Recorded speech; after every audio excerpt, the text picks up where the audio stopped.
ஐந்தாண்டு திட்டத்துடைய வரலாறு எப்படி வந்துச்சுன்றதை பார்க்க போகிறோம். என்னென்ன திட்டங்கள் இருக்குன்றதையுமே இந்த வீடியோவில் பார்க்கலாம். சோவியத் ரஷ்யாவில் 1928 தான் ஐந்தாண்டு திட்டத்தை அறிமுகம் செஞ்சு வச்சுருக்காங்க. இந்த திட்டம் இந்தியாவில் மைசூர் திவான் அவர்களால் முதல்ல கொண்டு வரப்பட்டது 1934ஆம் ஆண்டு. அப்போ சுதந்திரம் கிடைக்கல.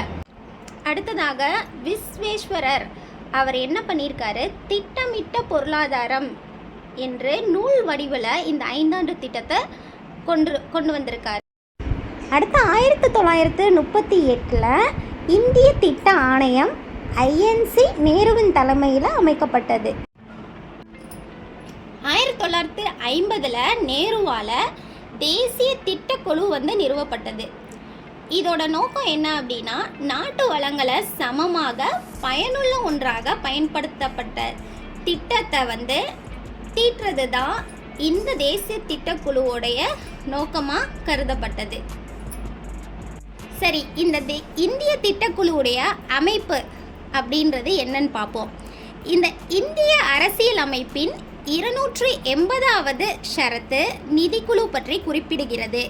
இதில் நிதிக்குழு பற்றி குறிப்பிடுகிற ஷரத்து என்னது அப்படின்னா 280வது ஷரத்து. குடியரசுத் தலைவரால் 5 ஆண்டுக்கு ஒரு முறை நிதிக்குழு அமைக்கப்படுது. குடியரசுத் தலைவரால் 5 ஆண்டுக்கு ஒரு டைம் பிளானிங் கமிஷன் நிதிக்குழு அமைக்கப்படுது. குடியரசுத் தலைவரால் பரிந்துரைக்கப்படும் காலம் வரை அவர்கள் பதவியில் இருக்கலாம். இந்த திட்டக்குழுவில் இருக்கிறவங்க குடியரசுத் தலைவர் எவ்வளோ நாள் இருக்க சொல்கிறாரோ, அவருடைய பரிந்துரைக்கப்படுற காலம் எவ்வளோ நாள் அப்படின்னு அவர் சொல்கிறத வச்சு தான் இந்த திட்டக்குழுவில் இருக்கிறவங்க நீடிக்கப்படுவார். அடுத்து இவர்களின் தகுதி பாராளுமன்றத்தால் நிர்ணயிக்கப்படுகிறது. இவருடைய தகுதி, இந்த திட்டக்குழுவில் இருக்கிற நபர்களுடைய தகுதியை யார் நிர்ணயிக்கிறா அப்படின்னா பாராளுமன்றத்தில் இருக்கிறவங்களால நிர்ணயிக்கப்படுது. இக்குழு குடியரசுத் தலைவருக்கு பரிந்துரைகள் வழங்குவது முக்கியமான பணி. இந்த குழுவுக்குடைய முக்கியமான வேலை அப்படின்னா என்னன்னா, குடியரசுத் தலைவருக்கு குடியரசுத் தலைவர் இருப்பாங்களா, அவங்களுக்கு பரிந்துரைகள் இப்படி பிளான் பண்ணலாம், அப்படி பிளான் பண்ணலான்னு பரிந்துரைகள் பண்ணுறது தான் இந்த திட்டக்குழுவில் இருக்க மெம்பர்ஸோடைய வேலை. அடுத்து மத்திய மற்றும் மாநில அரசுகளுக்கு இடையே வரியினை பகிர்ந்தளித்தல் மற்றும் மாநிலங்களுக்கு வரியினை ஒதுக்குதல், இவை குறித்து பரிந்துரை செய்வாங்க. இப்போது நமக்கு பட்ஜெட் தாக்குறாங்களா, அந்த மாதிரி மத்திய மற்றும் மாநில அரசுகளுக்கு இடையே வரியை எப்படி பகிர்ந்தளிக்கணும், மத்திய அரசுக்கும் இருக்கணும் மாநில அரசுக்கும் இருக்கணும்னு ஒவ்வொரு வரியையும் டிவைட் பண்ணி தரது. மற்றும் மாநிலங்களுக்கு ஒவ்வொரு மாநிலம், இந்தியாவில் இருக்க தமிழ்நாடு கேரளான்ற மாநிலம் மாதிரி ஒவ்வொரு மாநிலத்துக்கும் வரியினை எவ்வளோ வரியை ஒதுக்குறாங்க அப்படின்றதும் இதில் இருக்கும். அடுத்து மத்திய மாநில அரசுக்கு மானிய கொள்கை வகுத்தல். இந்த மாநில அரசுகளுக்கு மானிய கொள்கைன்னு ஒன்று வகுக்கிறதும் இந்த திட்டக்குழுவுடைய வேலை தான். அடுத்ததாக நிதிக்குழு ஒவ்வொரு வருடமும் தனது அறிக்கையை குடியரசுத் தலைவரிடம் சமர்ப்பிக்கணும். 5 வருஷம் அவங்களுடைய காலம் இருந்தாலுமே ஒவ்வொரு வருஷம் முடிகிறப்பையும் அவங்களுடைய பிளான் என்ன அப்படின்றத குடியரசுத் தலைவரிடம் கொடுக்கணும். இந்த திட்டக்குழு என்பது அரசியல் அமைப்பு அந்தஸ்து பெறாத அமைப்பு. இவங்க இருக்காங்க, பிளானிங் கமிஷனில் இருக்கவங்க அரசியல் அமைப்போட அந்தஸ்து இதில் இருக்க மாட்டாங்க.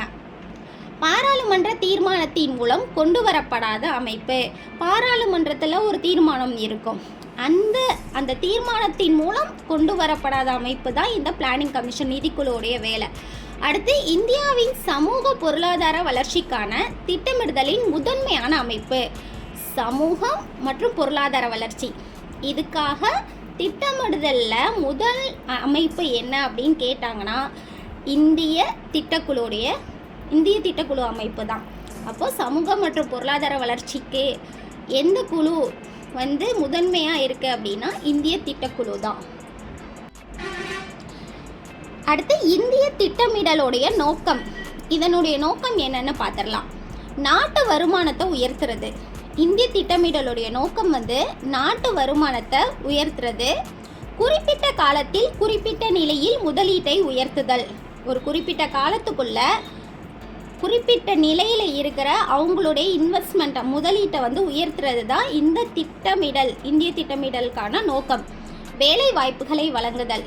இவங்களோட வேலை என்னன்னா மக்களுக்கு வேலை வாய்ப்புகளை வழங்குதல். அனைத்து வளர்ச்சி தடைகளையும் அகற்றுதல். வளர்ச்சி தடை வளர்றதுக்காக என்னென்னலாம் தடையாக இருக்குதோ அதெல்லாம் வந்து அகற்றுறதும் இந்த இந்திய திட்ட குழுவுடைய வேலை. அடுத்து உற்பத்தியில் தன்னிறைவு அடைதல். அவங்க உற்பத்தியில், அதாவது இப்போ என்னென்ன உற்பத்தி ப்ரொடக்ஷன்லாம் நடக்குதோ அதில் வந்து தன்னிறைவு அடைகிறதும் இந்த திட்டமிடலுடைய நோக்கம். தொழில் வளர்ச்சிக்கு முன்னுரிமை அளித்தல். தொழில் என்னென்ன நம்ம நாட்டில் என்னென்ன தொழில் நடைபெற்றுருக்கோ அதோடைய அந்த வளர்ச்சிக்கு வந்து ப்ரிஃபரன்ஸ் கொடுக்குறாங்க, முன்னுரிமை அளிக்கிறாங்க. ஏற்றுமதி இறக்குமதி நிர்ணயித்தல். ஏற்றுமதியையும் இறக்குமதி இம்போர்ட் எக்ஸ்போர்ட்டை நிர்ணயிக்கிறதும் இந்த திட்டமிடலுடைய நோக்கம். அறிவியல் தொழில்நுட்ப முன்னேற்றம். நம்ம நாட்டில் அறிவியல் தொழில்நுட்பம் அதெல்லாம் முன்னேற்றம் அடைகிறதுக்கும் இந்த இந்திய திட்டக்குழு காரணமாக அமையுது. அடுத்ததாக வருமானம் மற்றும் செலவு பகிர்வில் உள்ள ஏற்றத்தாழ்வுகளை குறைப்பது.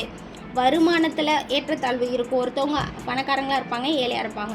ஸோ வருமானம் மற்றும் செலவு பகிர்வில் உள்ள ஏற்றத்தாழ்வுகளை குறைப்பது தான் இந்த இந்திய திட்டமிடலுடைய நோக்கம். ஓரளவு புரிஞ்சிருக்கும்னு நினைக்கிறேன். அடுத்ததாக இந்திய திட்டக்குழுவுடைய அமைப்பு என்னன்றதை அடுத்த வீடியோவில் பார்க்கலாம். நன்றி.